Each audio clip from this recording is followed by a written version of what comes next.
और चलिए आज की बड़ी खबर, क्योंकि जिसका इंतजार लगातार हर किसी को है कि कौन महामहिम होगा, उसके बारे में अपडेट आपको दे देते हैं। राष्ट्रपति चुनाव में जीत के करीब है मुर्मू। एनडीए प्रत्याशी द्रौपदी मुर्मू को भारी बढ़त है और मुर्मू को पहले राउंड में 540 सांसदों के वोट मिले हैं। विपक्षी प्रत्याशी यशवंत सिन्हा को 200 वोट ही मिले हैं। दूसरे राउंड में भी द्रौपदी मुर्मू को बड़ी बढ़त मिली है। दूसरे दौर में 10 राज्यों के वोटों की मतगणना हुई और एनडीए प्रत्याशी मुर्मू को अब तक 1349 वोट मिले हैं।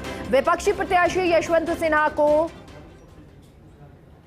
उस ताकत को इशारा करता है जिसके लिए भारत जाना जाता है।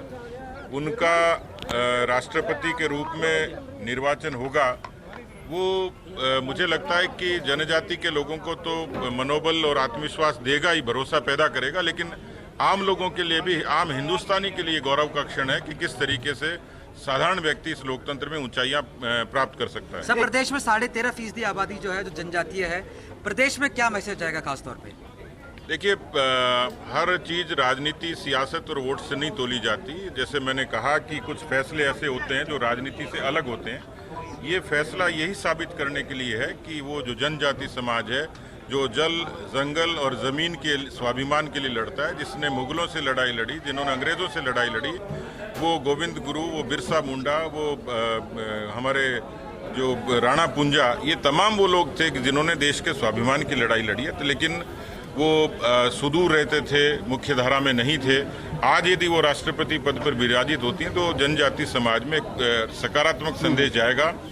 जैसा उन्होंने द्रौपदी मुर्मू जी ने अपने इंटरव्यू में कहा कि वो एक साधारण परिवार की थी, उनके पिताजी का सपना था कि कोई आदिवासी बच्ची पढ़े और इसके लिए उनको प्रेरित किया कि वो राजधानी में जाएं, किसी अच्छे स्कूल में पढ़ें।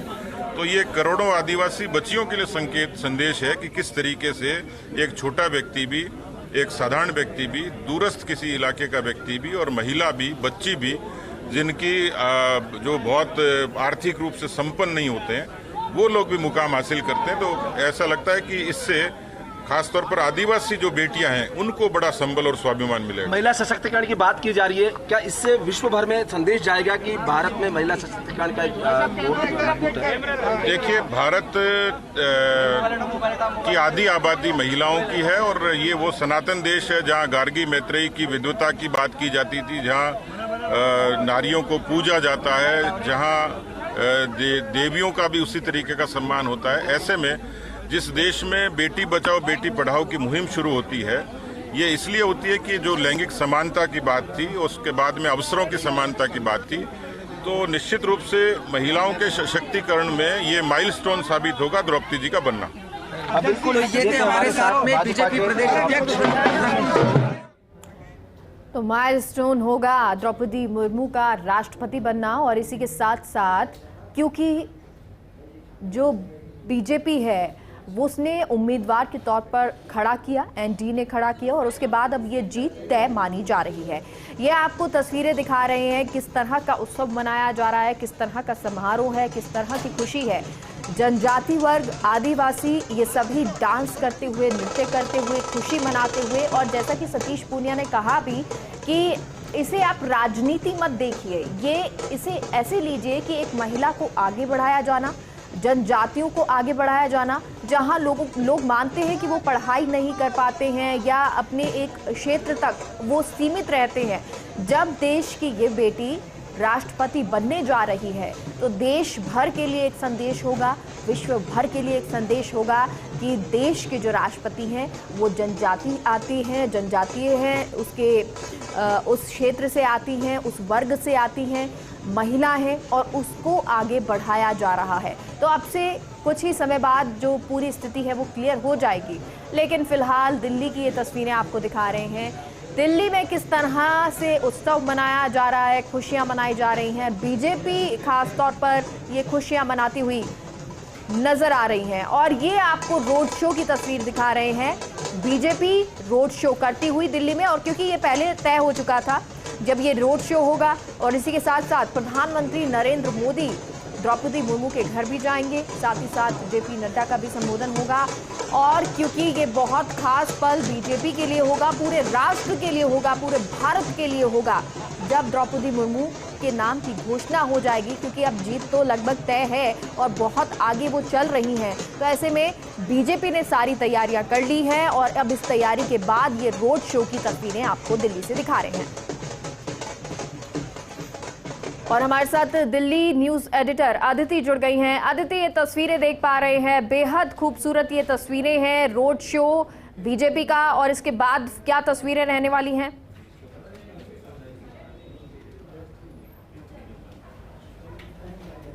देखिए, सबसे पहला अपडेट मैं आपको ये बता दूं कि 9 बजे तक तो रिजल्ट आएगा। तस्वीरें हम कलरफुल देख रहे हैं, लेकिन लगभग 14 सांसद ऐसे हैं जिन्होंने क्रॉस वोटिंग करी है।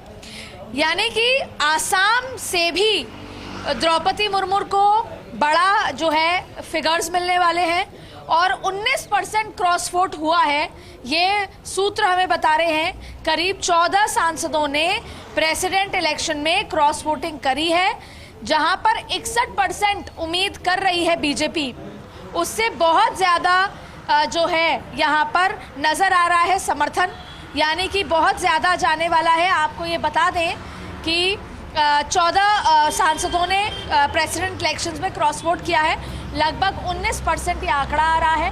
अब 9 बजे के करीब फाइनल रिजल्ट आने वाला है। केवल 60,000 वोट कम है, 5,48,000 वोटों की ज़रूरत है जीतने के लिए, और अभी तक 4,83,000 वोट्स हो चुके हैं, यानी करीब 60,000 वोटों की ज़रूरत है। लगातार वोटिंग चल रही है, लेकिन क्योंकि जीत निश्चित है, ऐसे में दिल्ली हेडक्वार्टर से जो ये प्रोसेशन चल रहा है राजघाट तक जाएगा, ये राजपथ तक जाने वाला है। लगातार लोगों की खुशी उसमें नज़र आ रही है। माना जा रहा है कि जेपी नड्डा भी इसमें शामिल होंगे, और इसके इतर एक अशोका होटल में प्रधानमंत्री मोदी एक डिनर फेयरवेल दे रहे हैं, जिसमें तमाम केंद्रीय मंत्री वहाँ पर मौजूद होने वाले हैं। और इसके अलावा जितने भी प्रदेश में जो कार्यालय हैं, वहाँ पर एक जो जीत का जश्न मनाया जा रहा है, वहाँ पर भी प्रोसेशन निकाला जाएगा। तो कितनी बड़ी जीत और इतिहास गढ़ने जा रहा है। आदिवासी महिला जो है वो प्रेसिडेंट बनने जा रही है, देश के सबसे सर्वोच्च स्थान पर आदिवासी महिला जो हैं वो पहुंच रही हैं। 9 बजे तक जो है ये पूरा तस्वीर साफ होगी, लेकिन जीत सुनिश्चित है। और ये सामने समझ आ रहा है कि 14 सांसदों ने बड़ा फिगर है, और यही वजह, इसे ही बोलते हैं स्ट्रैटेजी, कि लगभग ऐसा नाम तय होना कि चाहे फिर वो नवीन पटनायक हो, चाहे फिर वो वाईएसआर हो, दलगत राजनीति से ऊपर उठकर वोटिंग हुई है, क्रॉस वोट हुआ है, लगभग 14 सांसद हैं, और अब पता लगेगा कितने विधायक, यानी कि 19% केवल पार्लियामेंट से सांसदों में क्रॉस वोटिंग हुई है। ये बड़ा आंकड़ा है, और केवल इसकी वजह है कि जिस तरह आपने यहाँ पर क्रॉस वोटिंग की बात की है, साथ में स्ट्रैटेजी की बात भी की है, लेकिन ये कैंडिडेट एनडीए का जो प्रत्याशी थी द्रौपदी मुर्मू कितनी सॉलिड थी और इनकी जीत कितनी सुनिश्चित थी, ये क्रॉस वोटिंग के जरिए अब समझ में आ रहा है। लेकिन एक चेहरा यानी द्रौपदी मुर्मू का चेहरा है हर पोस्टर पर, इसको आने वाले केंद्र चुनावों से जोड़कर देखा जाए, इसी जीत को भुनाएगी अब एनडीए।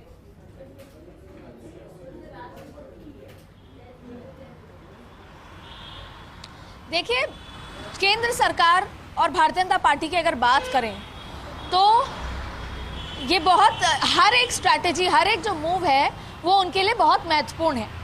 और जहां पर भारतीय जनता पार्टी जब भी अपने लोगों के बीच में उतरती है तो ये बात करती है कि ये गरीब कल्याण की सरकार है, गरीब का कल्याण करने वाली सरकार है। अंत्योदय जो व्यक्ति, आखिरी पंक्ति का जो आखिरी व्यक्ति है, उस तक सरकार की योजनाएं पहुंचे, ऐसा प्रयास करने वाली सरकार है। और जब आदिवासी महिला देश के सबसे सर्वोच्च स्थान पर बैठती है तो ये वो उदाहरण है जो वो लगातार पिछले 8 साल में बोलते आए हैं। और ये बात माननी पड़ेगी कि आखिरी व्यक्ति को, वो जहां पर शिक्षा नहीं होती, आदिवासी जो आज तक जिनका खाना भी या जिनका रहना, जिनके मकान, जिनके कपड़े, अभी तक भी अगर हम एक नॉर्मल लाइफ जीते हैं जो हम अर्बन एरिया में जीते हैं, वैसा नहीं है। उस वर्ग से लोगों को उठाकर रायसीना हिल्स पे बिठाना, उस व्यक्ति के हाथ में जो ताकत होंगी देश की राजनीति को प्रधानमंत्री को चयन करना, जब जब भी कोई संकट की बात होती है वो राष्ट्रपति के हाथ में है, इमरजेंसी लगाना, अगर कभी सरकार गिरने की स्थिति हो तो सबसे बड़ी पार्टी को बुलाकर सरकार बनाना।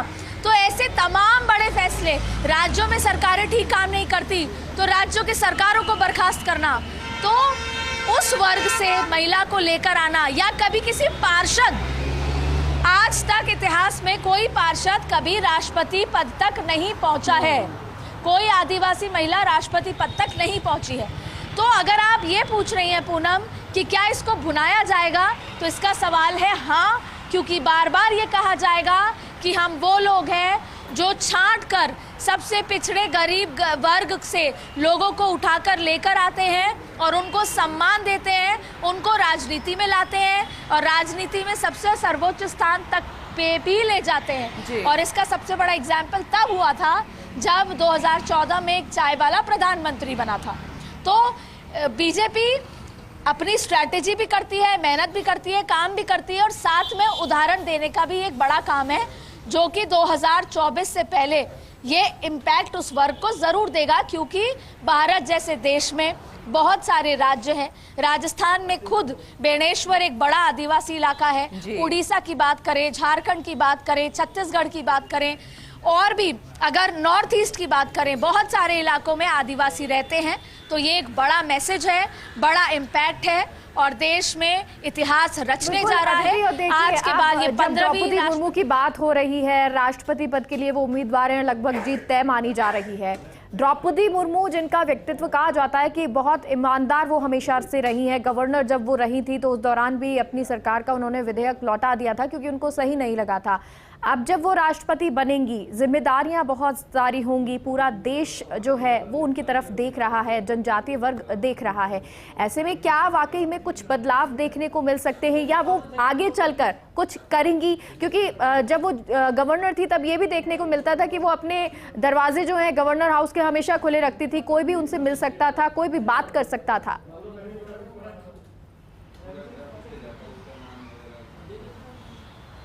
देखिए, जैसा आदमी का व्यक्तित्व है, वो पार्षद थी, वो गवर्नर थी, जैसा उनका तरीका था वैसा ही। क्योंकि अगर हमने रामनाथ कोविंद की बात करें तो वो भी एक बहुत सीधे साधारण व्यक्तित्व वाले व्यक्ति थे और उन्होंने भी काम उस तरीके से किया था।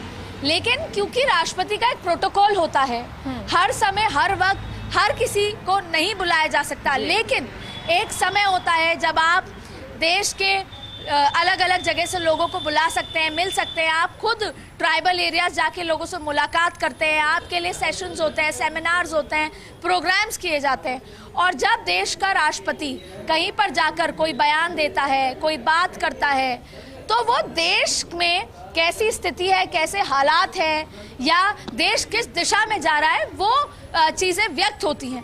तो जाहिर तौर पे द्रौपदी मुर्मू ने पार्षद से लेकर अभी तक का जो सफ़र तय किया है, जो कठिनाइयाँ सही हैं, उसके बाद वो यहाँ तक आई हैं। ना सिर्फ उन्होंने, उनके परिवार ने, बल्कि उनके जैसे हज़ारों लाखों परिवार जो आज भी बेसिक चीज़ों के लिए परेशान होते होंगे, एमिनिटीज़ की दिक्कत होगी, वो यहाँ तक आना तो एक मोटिवेशन का काम करता है। और APJ अब्दुल कलाम, जब भी उनका कोई एक सेमिनार होता था तो वो अपने जीवन में घटित कठिनाइयों को, फिर उसके बाद वो जहाँ तक पहुँचे वो उसको मोटिवेशन तक लेकर आते थे। तो जाहिर तौर पे APJ अब्दुल कलाम का बहुत नाम था और उनको लोग सुनना चाहते थे, पढ़ना चाहते थे। तो द्रौपदी मुर्मू जाहिर तौर पे उनके जहन में, उनके कार्यशैली में ये प्रणाली है कि वो उनके लिए दरवाजे खुले हैं, पिछड़े वर्ग और कोई भी व्यक्ति उनसे मिलने आना चाहे या उनकी कोई तकलीफ है तो उसको समझती हैं, सुनती हैं। तो जाहिर तौर पे वो जो पूरे तरीका है वो फॉलो होगा प्रोटोकॉल के साथ, क्योंकि राष्ट्रपति का एक प्रोटोकॉल होता है, एक तरीका होता है।